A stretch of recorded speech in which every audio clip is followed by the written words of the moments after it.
forward because there's some people at the back and obviously they may not be able to hear as well, so we've got a little bit of an audio problem. Otherwise we'll all need to scream very loudly.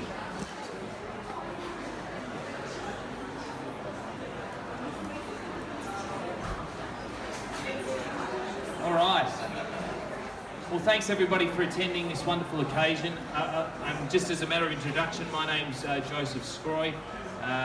You can't hear me, so I'm going to scream as loud as I possibly can. All right. Just for everyone's information, toilets are up at the back, just around the up the stairs and towards the left. So as I said, welcome today to what is a very special occasion for Mark, and most of you, of course, have been involved in Mark and Susan's journey over the course of their lives, and certainly this book rings true for all of us, and particularly for Mark. And it's wonderful to be here today. I'm going to be introducing Nathan, who's going to officially launch Mark's book today. And Nathan Curnow is an award-winning writer. He's a performer and past editor. All right, fair enough. Past editor of the iconic literary journal Going Down Swinging. He's the author of 5 books of poetry, including the Ghost Poetry Project, Radar, and the Apocalypse Awards. He's a recipient of the Josephine Ulrich Poetry Prize, and his work is featured in numerous anthologies of Blank Ink's Best Australian Poem series, and was most recently projected onto the Mining Exchange building as part of White Night Ballarat. He currently teaches creative writing at Federation University and is the father of 4 daughters. So he missed the lecture about wearing blue socks to bed. Right.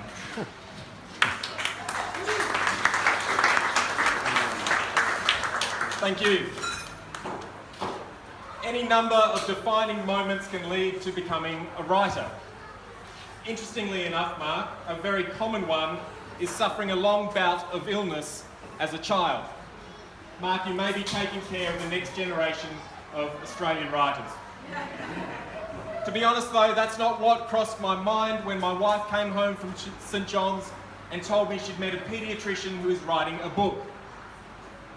As a writer, you soon learn everyone's writing a book. More accurately, they have a great idea for a novel that they plan to write one day when they're not busy doing more important things. Writers, particularly poets perhaps, have to constantly assess their relevance to society. They're asked to all the time. So we ask ourselves, what is the point? What does writing practically do for anyone? And why aren't I doing more important things? So the first thing that crossed my mind was, why would this guy want to spend his time writing when on the scale of 1 to 10, making people well, saving the lives of children is not 10, it's a gazillion bajillion. It's the most important thing. And yet, apparently, he was writing one. He wasn't putting it off as some romantic bucket list fantasy. So I was kind of confused and impressed at the same time. Frankly, Mark, I was jealous, as writers so often are, incurably so. But I was also thrilled to hear of someone else who shared the same passion as I had. When I finally met Mark and heard what this book was about, I lit up with excitement. Here is an important story. It's one told from a unique angle, by someone with a reason to tell it. You were made for this story, Mark, or this story was made for you.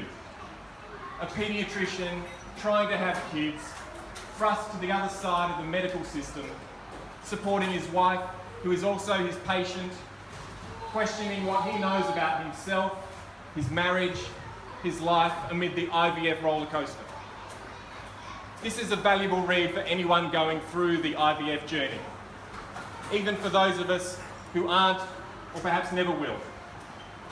As Mark says, more than 3 million babies have been born using IVF, with 200,000 live births per year. 1 in 6 Australian couples have difficulty falling pregnant, and 1 in 30 get pregnant through assisted methods. This means that you, or someone you know, will bravely and vulnerably embark down this path, and they're going to need your support. This is what writing can do. The story of a paediatrician trying desperately to have kids is a great angle, but a paediatrician writing about it so that others might find some light or hope is just as interesting. Mark's book might be considered an extension of the clinical practice that he shares with his patients on a daily basis. And yet, as he stresses, this book is not a panacea. This is not some quick fix self-help remedy, and thank goodness. Beyond being a paediatrician, beyond being a writer, it's one man's account of trying to figure out the same tough cards that are dealt to many. On page 54, Mark says, if people knew how many checks pilots have to make in a normal flight, they'd think twice about hopping aboard.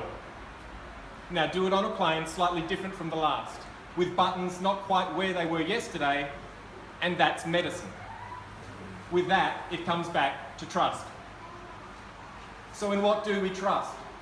Where do we put our faith, our hope, when overwhelmed by a world of acronyms, dreams, pregnancy packaging, spells, bleeding, ritual, sperm samples, mantras, heavy-duty drugs, and the deliciousness of potato gems. Suze, I love potato gems as well. In a scene from the book, Mark and Suze are in the middle of treatment, and they go out to a dinner party with their friends. Mark says to the table, what I do know is that this whole thing, this whole process has dragged Suze and me to lows that I didn't expect in this lifetime. Where are we going? What is guiding us? I don't know. How do we know that we're heading in the right direction? We don't. So what do? We just have to trust. We just have to believe. In what? I don't know. Perhaps all we have is the attempt to keep coming together no matter how many times our hands fall from one another's grips. Perhaps all we have is the support of our friends who will hug us and listen.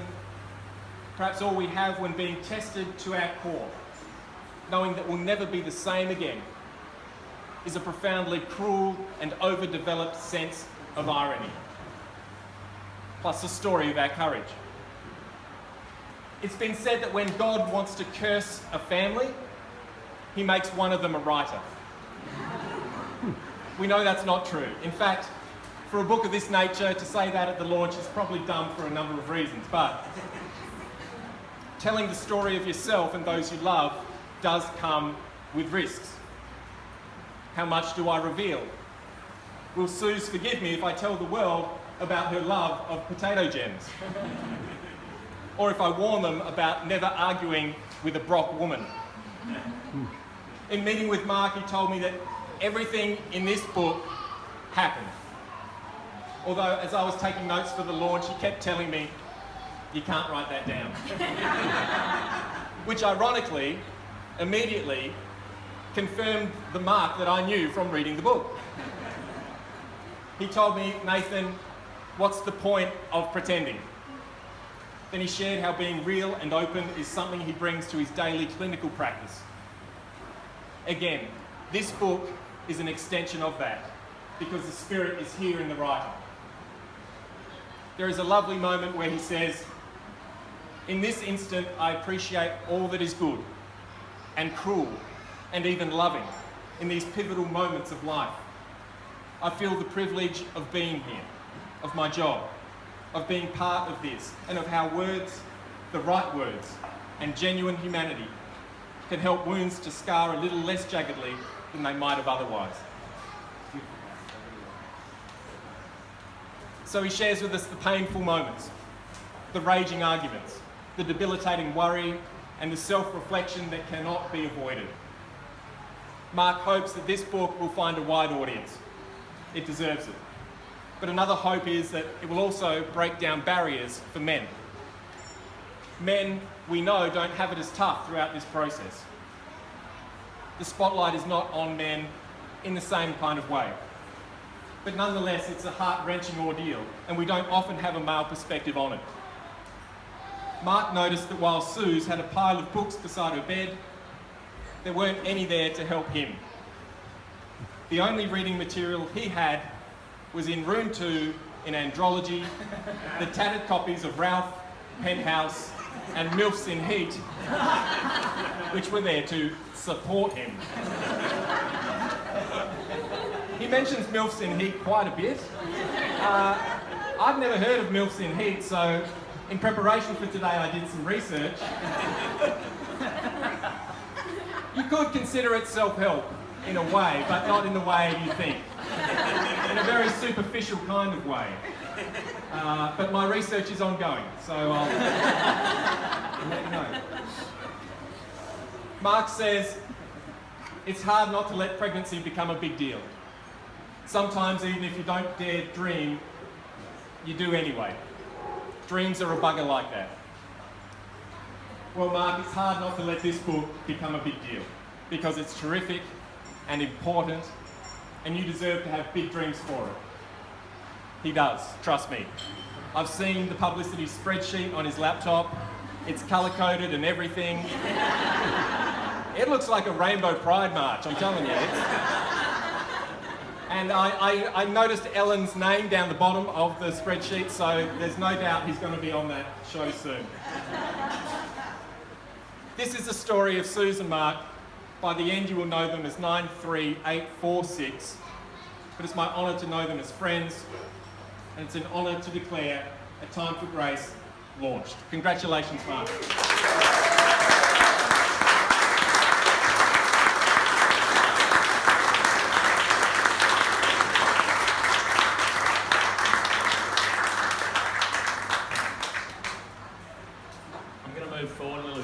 Doesn't work very well, does it?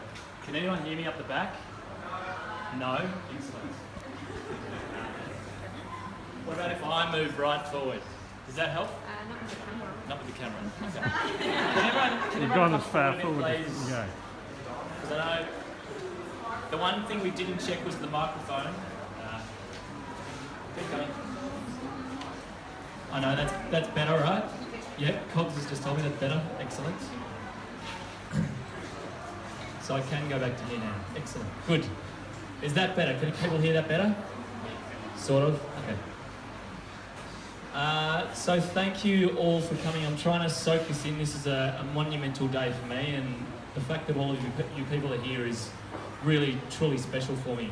I'm going to be careful not to turn this into an Oscar speech, but there are some people that I really need to thank in this process. So first of all, can I please thank Joey, who is the host of the day. He's otherwise known as Joel, aka the Big Italian Stud in the book, for those who've already read it.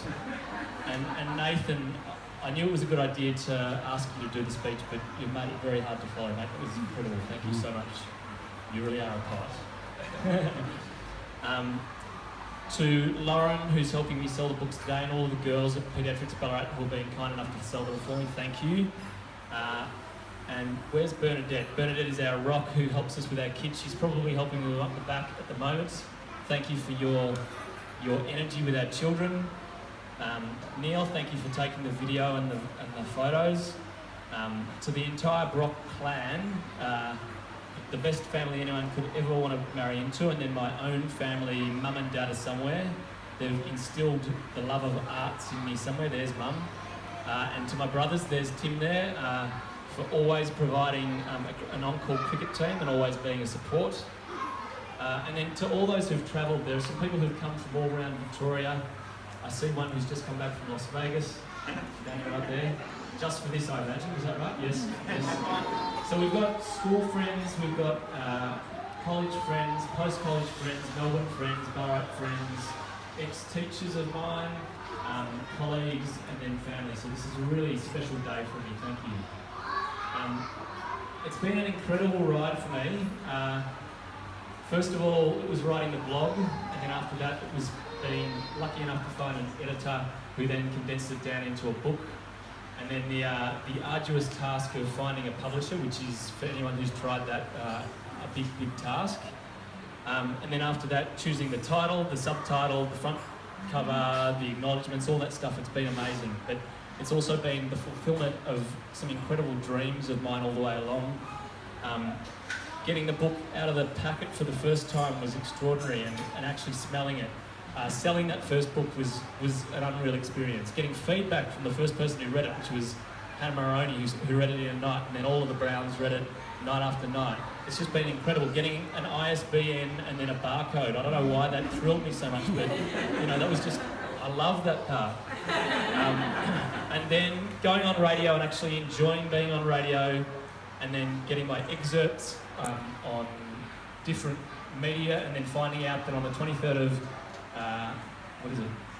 April 23rd of April that I'm going to be in Sunday Life, featured as an excerpt, which is the week before my launch at Readings Melbourne. Is just so surreal that it's not funny. So it's been a lot of fun. You may have noticed that in the thank yous I've left out a couple of people conspicuously, which is Susan and my girls. I don't know where the girls are right now. They're probably right up the back. No, there's Asha. And where's Harper? I don't know. She's back here. Okay. This is a book, as Nathan has so beautifully said, about our journey through IVF and out the other side. Hopefully instilled with some humour and coming from a male perspective, which is sadly lacking in these books that are out there, as Nathan said. I understand that as far as IVF goes, we were incredibly lucky. So to Harper, our IVF miracle, and to Asha, our miracle after IVF, and then to Susan, you're my confidant, my rock, my sounding board, my soulmate. Thank you for letting us share this story. Without your generosity with this, there's no way this could have been.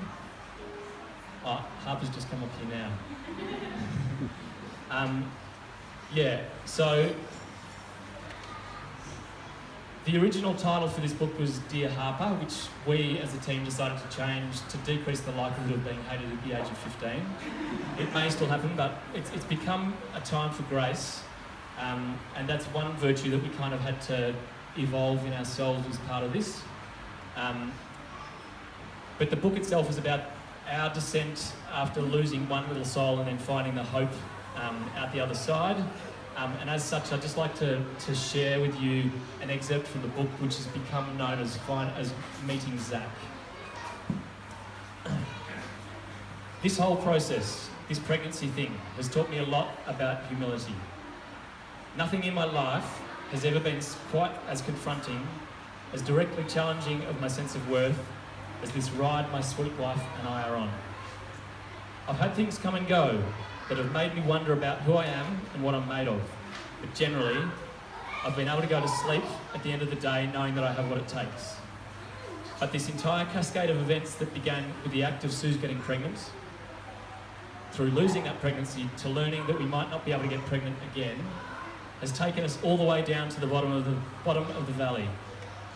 In that valley, Suze and I have had to stare deeply within, to look at ourselves, at each other, and face a simple question with very humble hearts.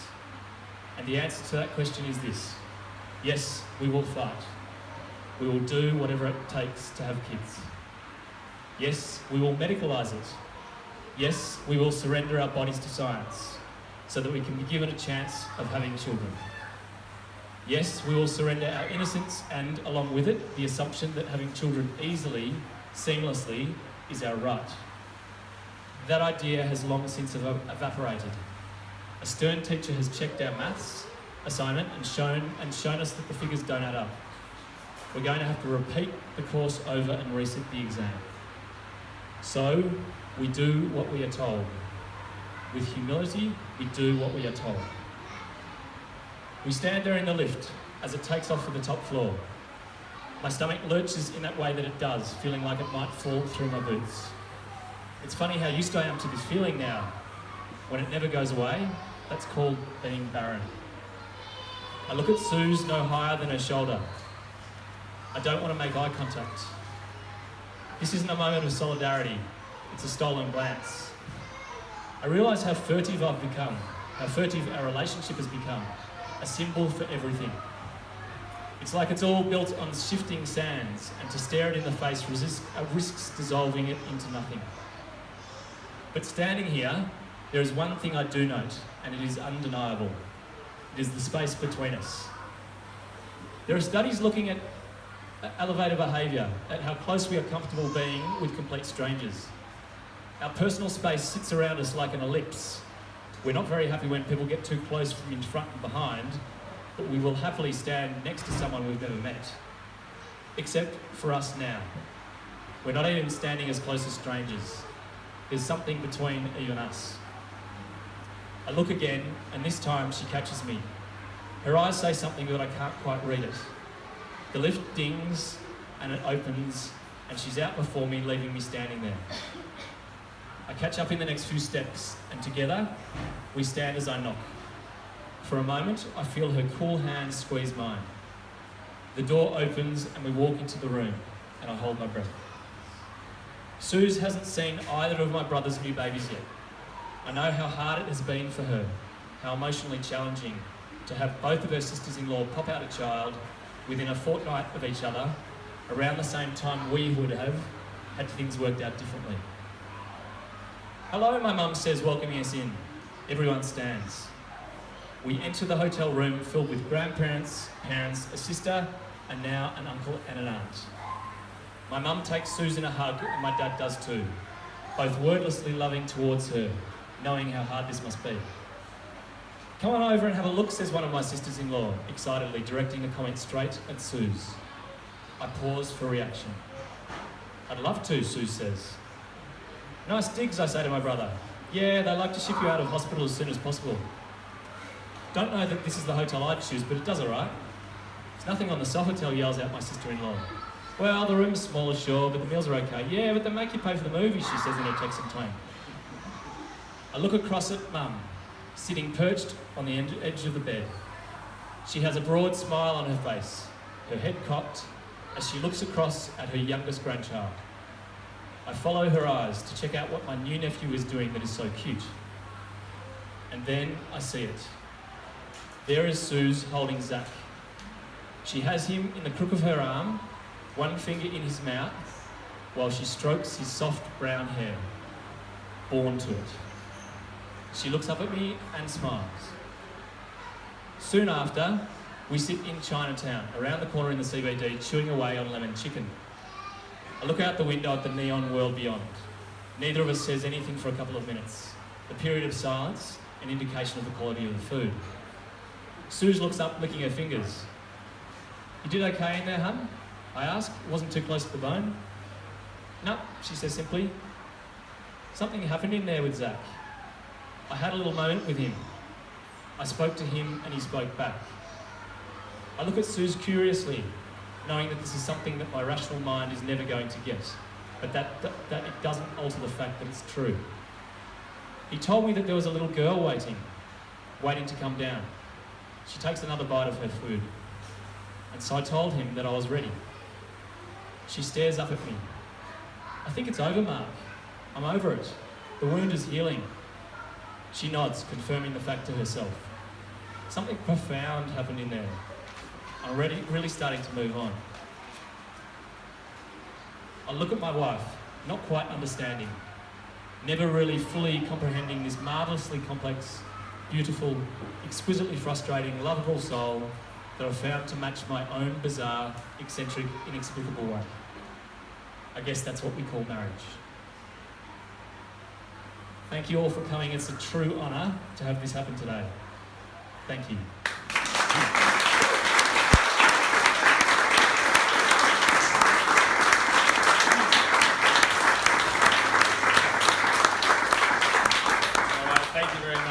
Look, some of you might be aware that I'm an obstetrician and gynaecologist and I also do IVF. And, I often say to my patients that IVF is a very physical and emotional and also sometimes a financial journey that couples need to go through. And in part, if this book has the opportunity to help those couples be able to navigate that pathway, it's done one great thing. Now, of course, we're all here to buy books today. Most of you will be aware that Mother's Day is literally around about 6 weeks away now.